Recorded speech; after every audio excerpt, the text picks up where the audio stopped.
one of the things that I love to talk about, because it was the most shocking thing for me since I started this podcast, is that I never would have guessed, and I think so many people never would have guessed that for a lot of these athletes, posing is the hardest thing for them. I mean, I always like to say, for a lot of people, it's harder than your working out, it's harder than your nutrition. I like to say now it's sort of like being a perfect driver, where you can be a great driver, you can never be a perfect driver, you can be a great poser, you can never be a perfect poser. What has your journey with posing been like, and has the posing changed for figure from when you were first starting to when you're at now, and did you have to adapt to it in any way?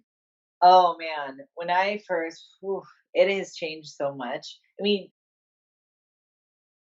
some of the presentation poses are still very traditional, but a lot of it has changed. A lot of it, like, back in the day, we didn't have to turn on our hamstrings from the rear.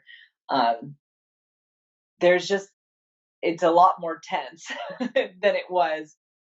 And I can, when I first started posing again, it was like almost like learning it all over again. I worked with Ashley Waynes at Pro Physique's gym, and I was very uncomfortable. Like I thought it would be just a breeze because I always had good stage presence, but it was very hard to learn a new routine and to figure out how to do it because the way they posed my quads wasn't the way we did it back in the day. So the front pose has changed a little bit. Um, they changed my presentation on my side pose, so I had to relearn that. And then the back pose, the one that makes me sweat, even every time I work with Sydney, I'm like sweating. She makes me like sweat head to toe, and it's only 30 minutes. She makes me work every minute. Um, it has gotten really hard, but I've been practicing it every day. Um, so because I want to make sure I fit in up there.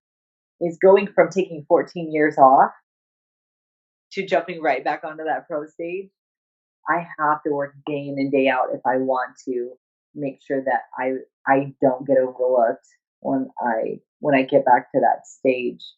So I'm working really hard, but I unfortunately had a 3-day break when I was working at the Olympia because I didn't have time to work on my posing. So I'm just getting recovering from that and just finally worked started my posing again this morning before this podcast.